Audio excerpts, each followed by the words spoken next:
What did school teach you that was blatantly false once you researched it on the internet? Once a teacher wrote the incorrect then on the chalkboard. I believe I was in 4th grade. A bright student pointed the mistake out and the teacher replied back, actually you can use either then or then in any case. They are interchangeable. It's recommended to always use them.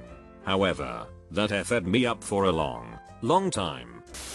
In 4th grade I had this really effing stupid teacher. We were going over what synonyms were in class, and she asked me to tell the class what a synonym for ridiculous was. I was a pretty smart kid and answered with ludicrous. For some reason she thought I was talking about the rapper, Ludacris, and berated me for making fun of him. She then went on about how rude it was to insult a musician and that I might have offended someone in the class who liked him. She apparently didn't know that ludicrous was a word, whereas 9-year-old me was well aware. We then began arguing over whether or not it was a real word, and she got really mad and called the principal in. He gave her a funny look and told her I was right. TLDR. I had an argument with my 4th grade teacher over whether or not ludicrous was a word. That white men stormed into Africa and dragged black men kicking and screaming from their tribal homes to sell as slaves. Actuality, white men purchased slaves from black slavers. This is one of the most effed facts about the entire history of slavery, because people never look deeper than skin level. Yes, there were African slavers that sold fellow Africans to Europeans. This is not nearly what people make it out to be though. The idea that slaves in the Americas would be forced to do the sort of work they ended up doing was completely foreign to the African slave traders that sold them. In Africa, slaves were mostly conquests from raids and the like, but a slave was treated as a member of the household. They were like maids. Yes, they did field work, but everyone was doing field work. The sort of institutionalized slavery that was perpetrated in the Americas. The use of millions of people as cheap labor was inconceivable to Africans. That taste buds corresponding to specific tastes are concentrated in quadrants around the tongue. It didn't actually dawn on me how idiotic this principle was until just a couple weeks ago. I'm not saying there isn't any truth to this concept, but I was taught that we could taste specific tastes only in those quadrants, meaning the only way you taste bitter is to stick it in the back of your tongue, etc. You have to admit, that is pretty absurd. I remember doing an experiment in 2nd grade to test these results, and when the experiment didn't work we were told that we were doing it wrong. I had a 2nd grade teacher tell me that the reason parachutes had holes in them was because without the holes the parachuters would never come down to earth. When I asked why parachuters didn't stay up there as long as they wanted and only cut out the hole when they wanted to come down, she drew a diagram on the board which showed how a parachuter could never reach the top of the parachute, so they had to cut the holes beforehand. Does she know what gravity is? I don't think she ever picked up a science book in her life. I remember we had a project that involved solids, liquids and gases. Loving science myself, I often corrected her when she clearly said stupid sh. When she said sand becomes a liquid when you add water to it, I clearly replied that the only way you could make sand a liquid was by heating it up to a really high temperature. The only reason sand behaves like a liquid is because it is flowing through the water. She also said an egg was a combination between a liquid and a solid and a few other things. Overall, I think she was a good teacher because she caused me to second guess anything my following teachers said. She wasn't stubborn either. When I told her about the sand thing, she came in the next day saying she had talked to her boyfriend and that I was right. And finally, besides science and handwriting, we only got up to like J. She was a great teacher. Each day for most of the school year she read parts of Johnny Tremaine in order. She would stop after each page to explain the things we didn't understand and comment on why a character was acting in a certain fashion. It took her the whole school year to do it and we never finished it, so we just ended up watching the movie. But the time she invested in explaining a complex novel to 2nd graders really paid off. I learned a whole bunch of vocabulary and a lot about random jobs, social customs, and behaviors of people in the past. I admire her patience in having to stop after each page and answer questions. It was much more productive than simply reading a picture book. F it. I had a science teacher that told us evolution wasn't real and that we should disregard that part of the book. Didn't need the internet for this one. I was told these are the best years of your life. In the 7th grade, apparently responding with "then why shouldn't I go home and kill myself right now?" was not the proper thing to do. That if you make it to the end of 12th grade and graduate high school, you go to college and get more school. After you finish that, you will be very successful. You can get any job you want. That is a lie.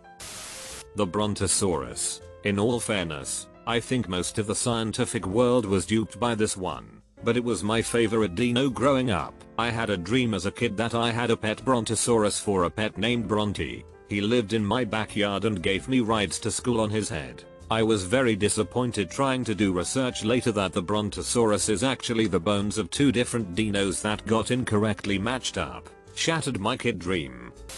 That the one who does the work gets the credit. We had a comparative religion project in 9th grade that the other two people refused to do on religious grounds, which wound up with me researching, I think it was Shinto, for 2 weeks, turned it in, and mentioned that I had done it alone, since the other two people in my group had actually told the teacher that we're not doing this. A week later, everyone in my group got an A on that damn thing, despite 2/3 of the group doing nothing but dicking off in class for 2 weeks. I know that pain.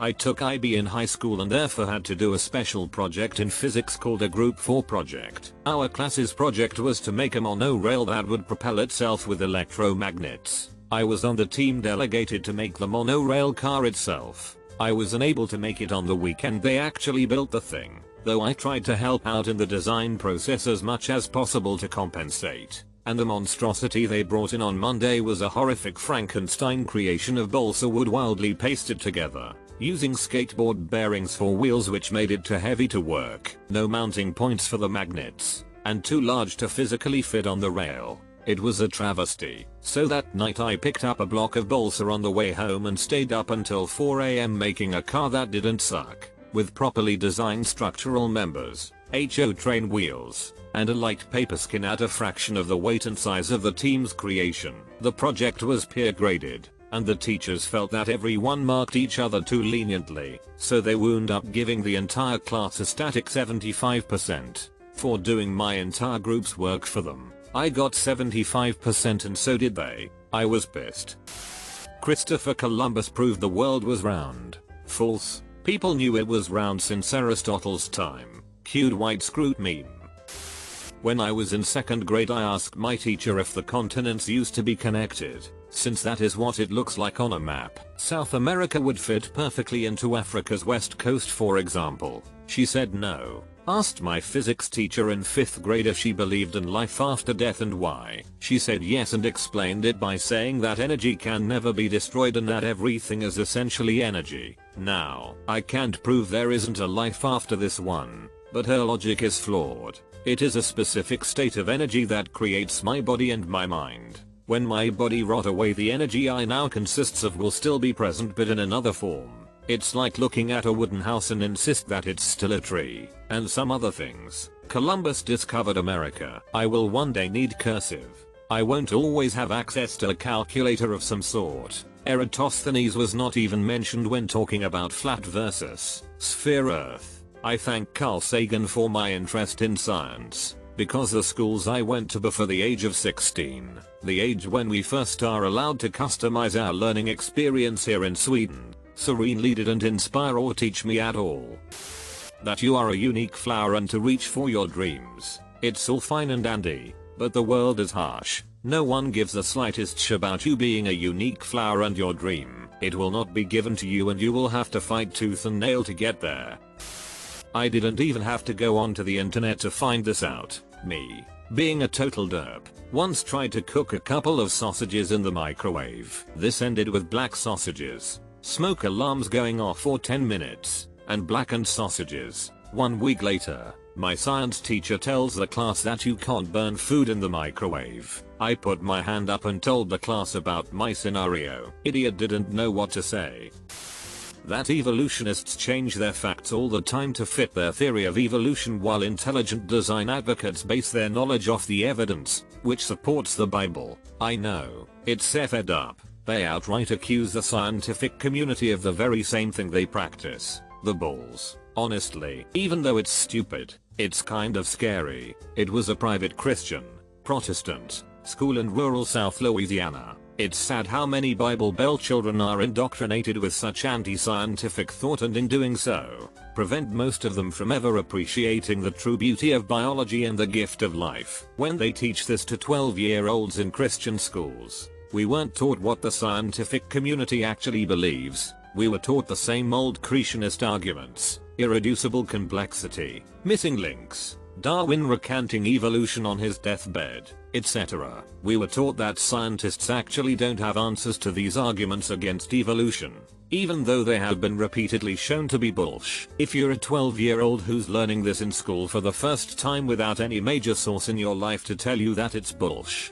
you'll sadly believe it. I did until I went to college.